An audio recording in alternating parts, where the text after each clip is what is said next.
On March 16, 2019, Daryl Blatchley, a marine mammal expert, received a phone call about an emaciated looking whale vomiting blood in the Davao Gulf of the Philippines.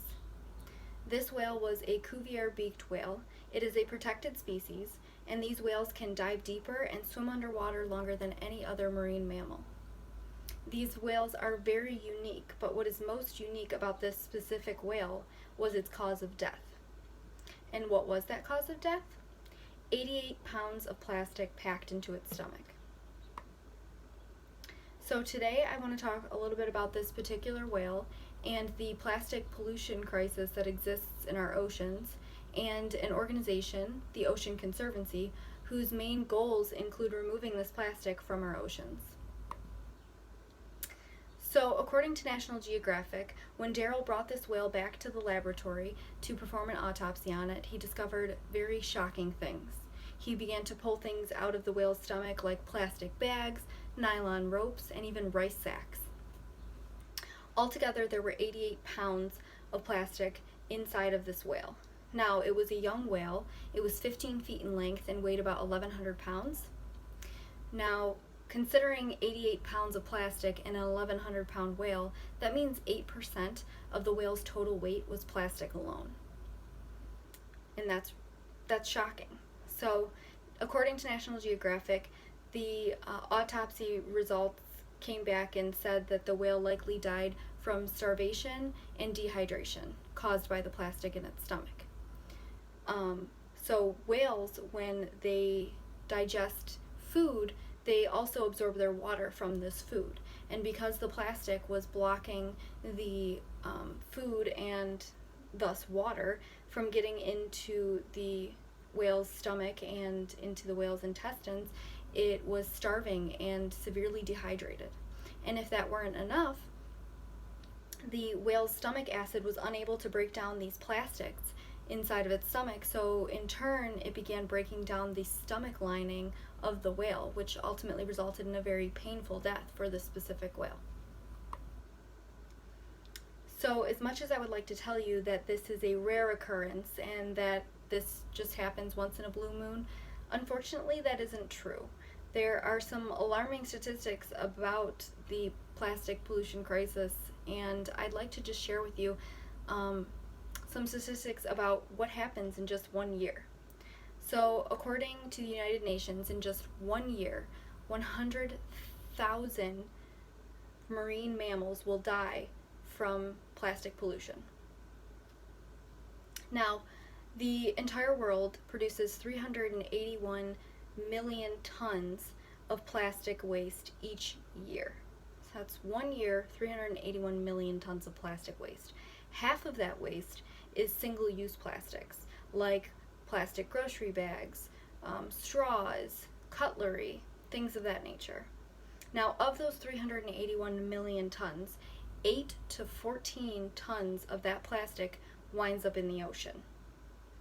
Now, I know it's difficult to kind of put these numbers into perspective, so if you take a look at the screen, the photo you're looking at is a small portion of what is known as the Great Pacific Garbage Patch. Now, this is exactly what it sounds like. It is a huge garbage patch floating in the Pacific Ocean, and for size comparison, it is larger than the state of Texas. So that gives you kind of an idea of just how much plastic is in the ocean, and that's only just a small area of it. Now, as easy as it may be to disassociate ourselves with this pollution because it's animals and it's not us, and it's just easy to disassociate ourselves with it. But in fact, the ocean is detrimental for our health. The ocean provides 50 to 80% of our oxygen. The oxygen that we breathe comes from the ocean. It also provides us with food. The numerous fisheries that exist in the ocean, we get our food from the ocean. And that, let alone, if there's a loss of the fish, but if we're eating that fish, we're also consuming those plastics that the fish are eating. And the ocean is also utilized for things like transportation and recreation. I mean, what would it be if all the beaches in the world had closed down because there was so much plastic in the ocean nobody could swim in it? I mean, that would be awful. And that's why organizations like the Ocean Conservancy exist to help, clean the trash out of the ocean and help with these very just horrible crises that exist. So, the mission of the Ocean Conservancy is to protect our oceans and to provide a healthier ocean for all wildlife and all of the communities that depend on the ocean. And they do this through science-based solutions. So, one of the Ocean Conservancy's main programs is the Trash Free Seas program.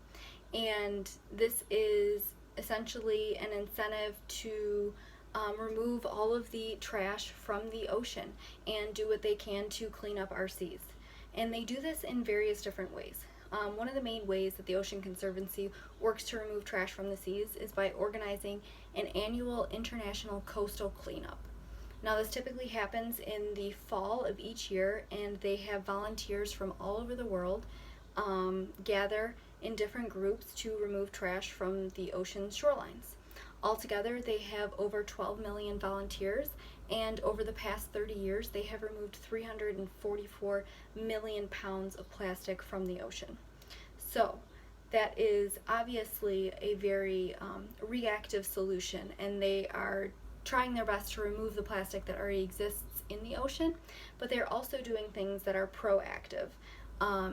So, they have a program that is called the Trash Free Seas Alliance, and this alliance is with very large companies like Starbucks, Coca-Cola, Procter & Gamble, and what they do is they bring all of the masterminds together and they try and come up with science-based solutions to innovate and just come up with things like plant-based products and different recycled packages and things like that to reduce the footprint that these large companies make and to reduce their waste. And so it's a really cool thing that they do because they're being proactive. They're not only cleaning the trash out of the ocean, but they're also trying to come up with ways to reduce that trash from the start.